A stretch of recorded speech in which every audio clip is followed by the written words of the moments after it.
Halo everyone, terima kasih sudah menyempatkan waktu untuk menonton video ini ya. Perkenalkan kami dari kelompok 6. Kali ini video kami akan membahas tentang regresi linier berganda. Sebelumnya perkenalkan dulu nih anggota kelompok kami. Yang pertama ada Anissa Fadla Mufidaryani, yang kedua ada Dita Aditya, yang ketiga ada Gevira Seva, yang keempat ada Naswa Nur Albita, dan yang terakhir ada saya sendiri, Tiara Kusuma Mardani. Kalau begitu, tanpa tunggu lama, mari kita mulai materinya ya teman-teman. Oke teman-teman, di sini kita masuk ke regresi linier berganda.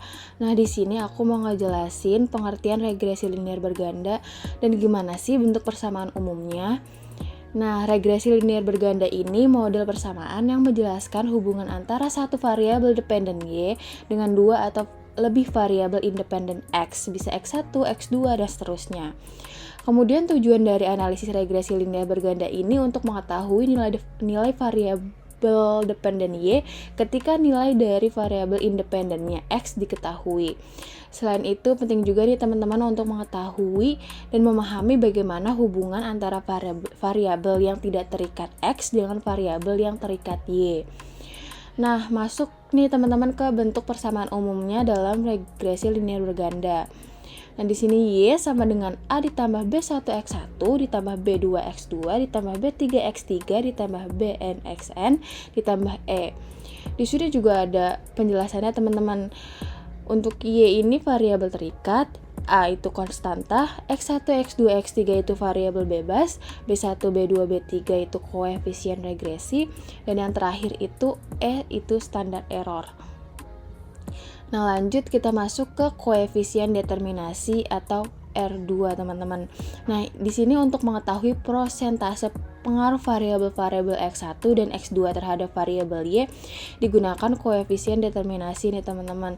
Nah, besarnya R2 itu dihitung dengan rumus R pangkat 2 sama dengan dalam kurung B1 sigma X1Y ditambah dalam kurung B2 sigma X2Y, kemudian dibagi sigma Y pangkat 2. Lalu selanjutnya ada uji F. Pengambilan keputusan uji hipotesis secara simultan didasarkan pada nilai probabilitas. Menurut Ghazali, tahun 2021, uji F digunakan untuk mengetahui bagaimana variabel independen secara simultan bersama-sama berpengaruh terhadap variabel dependen. Dasar pengambilan keputusan uji F sebagai berikut.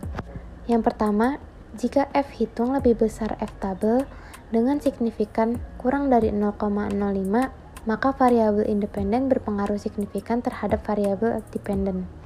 Lalu yang kedua, jika F hitung kurang dari F tabel dengan signifikansi lebih dari 0,05, maka variabel independen tidak berpengaruh signifikan terhadap variabel dependen. Lalu selanjutnya ada uji T, yaitu analisis ini digunakan untuk menguji hipotesis pengaruh variabel independen terhadap variabel dependen secara parsial. Menurut Ghazali, tahun 2021, uji T pada dasarnya dilakukan untuk menunjukkan seberapa jauh pengaruh suatu variabel independen secara individual dalam menerangkan variasi variabel dependen.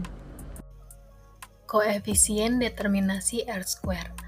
Apabila R-square bernilai 0, maka dalam model persamaan regresi yang terbentuk, variasi variabel tak bebas Y tidak sedikit pun dapat dijelaskan oleh variasi variabel bebas X1 dan X2. Apabila R-square bernilai 1, maka dalam model persamaan regresi yang terbentuk, variabel tak bebas Y secara sempurna dapat dijelaskan oleh variasi variabel bebas X1 dan X2. Selanjutnya ada pengujian hipotesis. Pengujian hipotesis dimaksudkan untuk melihat apakah suatu hipotesis yang diajukan ditolak atau dapat diterima. Hipotesis merupakan asumsi atau pernyataan yang mungkin benar atau salah mengenai suatu populasi. Yang pertama, jika telah ditentukan koefisien determinasi R-square, maka selanjutnya dilakukan uji signifikan hipotesis yang diajukan. Uji ini dapat menggunakan uji T, uji F, uji Z, atau uji Q kuadrat. Yang kedua, dengan uji signifikansi ini dapat diketahui apakah variabel bebas independen X berpengaruh secara signifikan terhadap variabel tak bebas dependen yaitu Y. Kriteria pengambilan keputusan uji hipotesis secara parsial didasarkan pada nilai probabilitas dengan tingkat signifikan sebesar 5%, dengan dasar pengambilan keputusan sebagai berikut. A. H0 diterima apabila T hitung lebih kecil dari T tabel dan nilai signifikan besar dari 0,05, sehingga berpengaruh secara parsial variabel independen dengan variabel dependen. B. H1 diterima apabila T hitung lebih besar dari T tabel dan nilai signifikan lebih kecil dari 0,05, sehingga tidak ada pengaruh secara parsial antara variabel independen dengan variabel dependen. Sumber Ghazali I tahun 2021 aplikasi analisis multivariat dengan program IBM SPSS 26, Badan Penerbit Universitas Diponegoro. Jenny DNA tahun 2012 statistik deskriptif dan regresi linier berganda dengan SPSS. Semarang ID Semarang University Press. Kadir 2019 statistika terapan konsep, contoh, dan analisis data dengan program SPSS atau LISREL dalam penelitian. Edisi ketiga. Raja Grafindo Persada. Terima kasih telah menyaksikan video tentang linier berganda. Semoga bermanfaat. Sampai jumpa. Wassalamualaikum warahmatullahi wabarakatuh.